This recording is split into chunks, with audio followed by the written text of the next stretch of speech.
Pessoal, sejam todos muito bem-vindos. Eu sou o professor Thiago Benoliel e hoje nós vamos dar continuidade ao estudo da engenharia genética.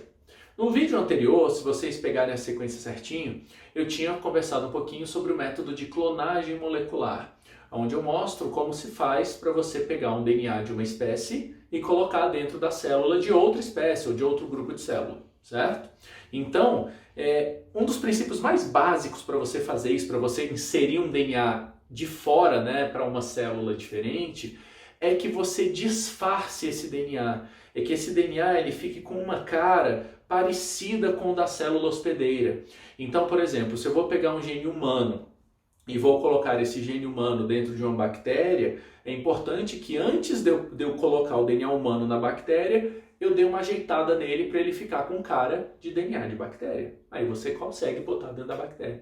Entenderam? Então, gente, é importante você fazer enganar ali, você realmente criar um método para você disfarçar o seu DNA. Bom, então o que é isso? O que é esse sistema que nós usamos para disfarçar um DNA? Nós chamamos isso de vetor. Então, os vetores, eles são um veículo, tá? Eles são realmente uma estrutura física que nós colocamos o nosso DNA, o DNA-alvo que você quer, para disfarçá-lo. E ao fazer isso, esse seu vetor, na prática, ele vai permitir que esse DNA que você está colocando, ele seja funcional e, o mais importante, que ele seja mantido na célula hospedeira. Então, se eu tenho um vetor que realmente é específico, que realmente funciona para aquela célula hospedeira, na hora que eu botar esse DNA dentro da célula, ela vai reconhecer como um DNA próprio. E aí ela vai ser capaz de copiar esse DNA, ela vai ser capaz de expressar os genes que estão ali, entenderam? Então o vetor é esse arcabouço, tá? É essa estrutura que nós adicionamos ao DNA externo que você quer colocar. Então, na prática, meninos, os vetores, eles são umas moléculas de DNA, tá? Eles são DNA, Então, é um tipo de DNA que você põe junto do seu DNA, do DNA que você quer, Então, se eu quero produzir uma proteína X, aí qualquer, colágeno, quero produzir colágeno. Então, eu peguei o gene do colágeno humano e eu quero produzir isso num fungo. Eu vou colocar esse gene que eu peguei humano dentro de um vetor de fungo. E aí, quando você tiver essa construção, então, o gene humano com um vetor de fungo, eu consigo pôr dentro da célula do fungo e o fungo não vai achar estranho. Ele vai realmente usar esse gene, vai produzir o colágeno, vai estabilizar o DNA. Toda vez que o fungo dividir, o DNA que você botou também vai dividir junto, Então, você garante essa estabilidade, essa manutenção do seu DNA lá dentro. Tranquilo? Então, isso são vetores. Todos os vetores, independente do tipo que seja, ele tem que ter algumas características básicas. Pode ter mais do que isso, Então muitos vetores vão ter coisas diferentes, adicionais. Mas isso aqui, essas três características, elas devem estar presentes em todos os vetores, Então é realmente o basicão de um vetor. Então qual é a primeira coisa que um vetor tem que ter? Esse vetor ele tem que ter uma origem de replicação. Se vocês relembrarem da aula sobre divisão de DNA, sobre cópia de DNA, duplicação do DNA, vocês devem se lembrar que o local onde se inicia o processo de duplicação do DNA, que é um local onde você abre uma bolha, a dupla fita faz esse garfo de replicação, esse local se chama origem de replicação. É uma sequência de DNA, que é característica de cada espécie. Então, a nossa espécie tem as suas origens de replicação que são específicas. Agora, se eu vou olhar as origens de replicação de um cachorro, já é diferente da humana, Então, varia bastante. Se eu estou olhando de uma espécie de bactéria, sei lá, E. coli, então você vai olhar qual é a origem de replicação de E. coli, vai ter lá a sequência de DNA que é de origem de replicação dela.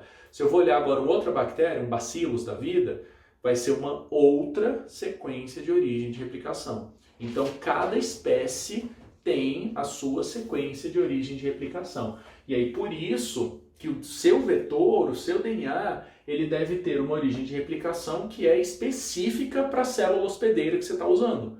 Então, se você está trabalhando com bactéria, tem que ser origem de replicação de bactéria. Se você está trabalhando com fungo, tem que ser de fungo. Se é planta, tem que ser a da planta, certinho? Então, tem que ser bem específico mesmo. É possível fazer um vetor sem origem de replicação? É. Só que aí tem que ter um cuidado. Porque se eu faço um DNA, construo um DNA, sem origem de replicação, ele não vai se manter na célula. Para que serve a origem de replicação? É para o seu DNA ser copiado junto, né? Então toda vez que a célula divide, ela vai copiar o seu DNA junto e as duas células filhas vão receber o seu DNA. Então é para isso que serve a origem de replicação. Ela reconhece aquilo como um DNA próprio e copia esse DNA. Se você não põe uma origem de replicação, esse seu DNA vai ser perdido. Então existe uma situação onde a gente consegue transformar uma célula, um ser vivo, uma bactéria ou qualquer outra célula, e não usar origem de replicação no seu vetor, que é quando você quer que o seu DNA seja integrado no genoma da célula hospedeira. Ou seja, o seu DNA ele vai ser inserido dentro do próprio DNA da célula.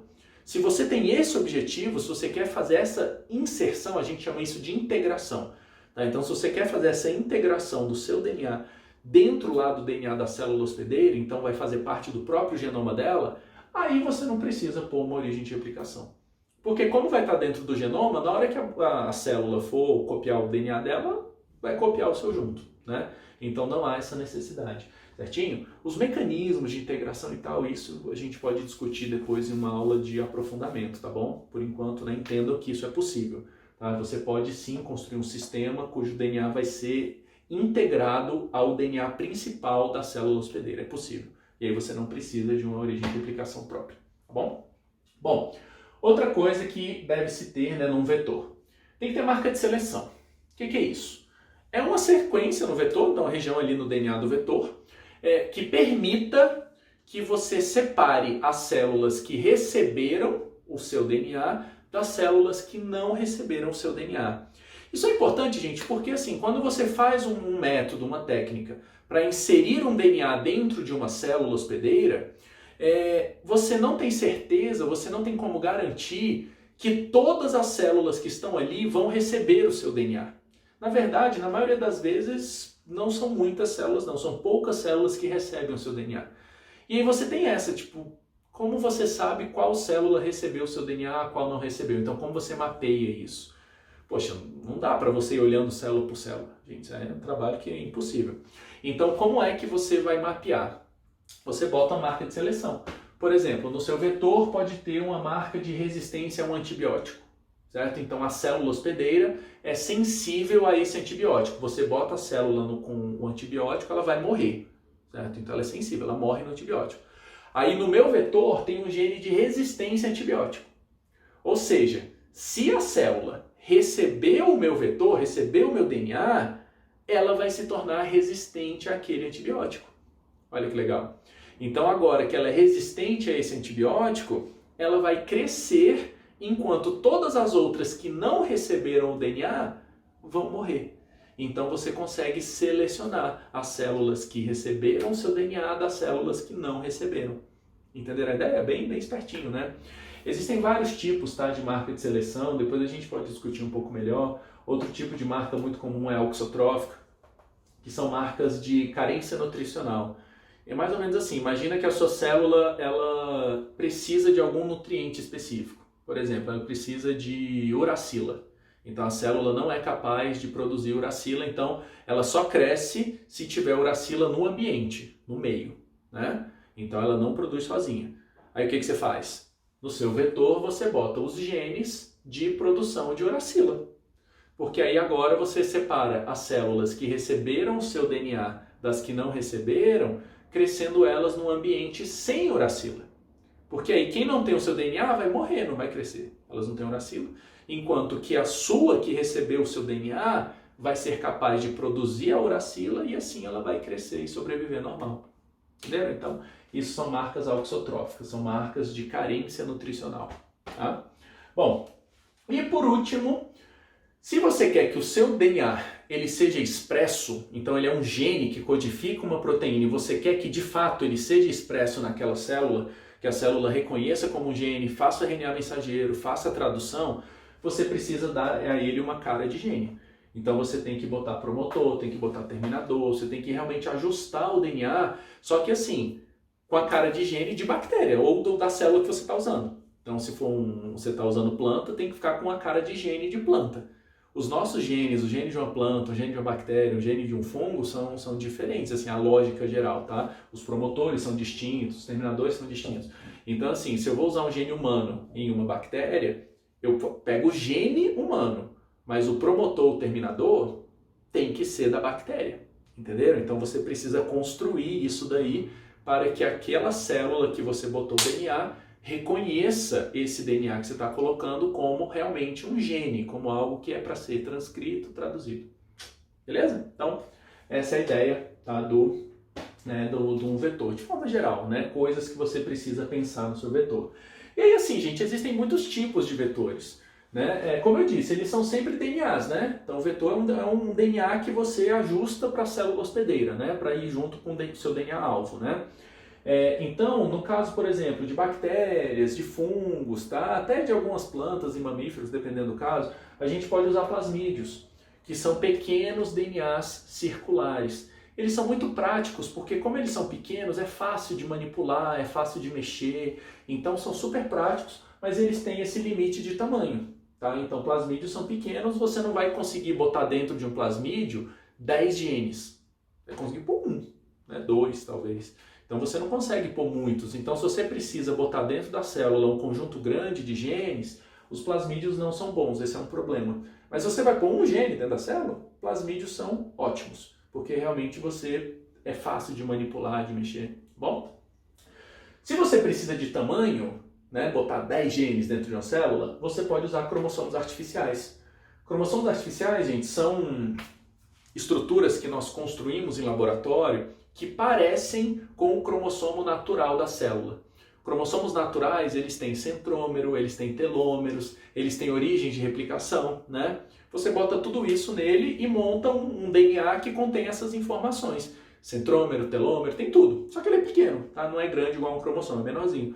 E é esse que é o legal. Como ele tem a cara de cromossomos, gente, cromossomo pode ser muito grande. Cromossomos podem ter milhares de genes. Então, você pode botar dentro desse cromossomo artificial o que você quiser. Quero botar 100 genes dentro dessa célula. Bota os 100 genes lá no cromossomo e taca dentro da célula. Entenderam? Então, é uma forma, é bem mais trabalhoso. Não existem cromossomos artificiais para todos os tipos de células, não é tão simples assim. Mas é uma possibilidade quando você quer, de fato, transformar uma célula com uma quantidade grande de DNA. Tá bom? Então são bastante úteis. E uma outra opção, gente, que é muito usada principalmente para plantas e para células de mamífero, são vírus.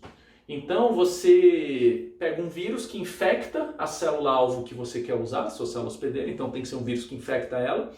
E aí, esse vírus você tira o DNA natural dele e troca pelo DNA que você quer pôr, pelo seu vetor. Então você monta um vetor viral, né? Com as características de um vírus que infecta a sua célula-alvo, a sua célula hospedeira. Por quê, gente? Quando um vírus infecta uma célula, ele injeta o DNA dentro dela, né? E aí ele consegue manipular a célula e tal.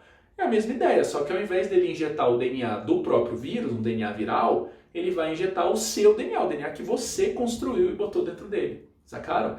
Então, é super legal, é bastante prático. Para a transformação desse tipo de coisa, plantas, mamíferos, que dá mais trabalho, os sistemas virais eles são bastante eficientes, mas eles têm uma limitação, né? Você precisa ter um vírus que infecte aquele tipo de célula para você conseguir fazer isso. Se você não tiver um vírus que infecta aquela célula hospedeira, você não tem como construir um vetor viral para aquela célula. Tá? Então eles dependem, né, da existência desse vírus. E do quanto esse vírus é manipulável, né? Do quanto que dá pra gente mexer com ele, certinho? Então, cada uma das suas técnicas, né, dos seus tipos de vetores vão ter limitações, tá? Então, quando você vai definir o seu projeto, eu quero construir uma coisa de tal jeito, você tem que pensar em qual é o tipo de vetor mais adequado, que vai ser mais eficiente, que cumpre realmente as suas exigências, entenderam?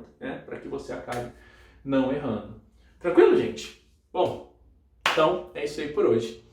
Muito obrigado e até a próxima.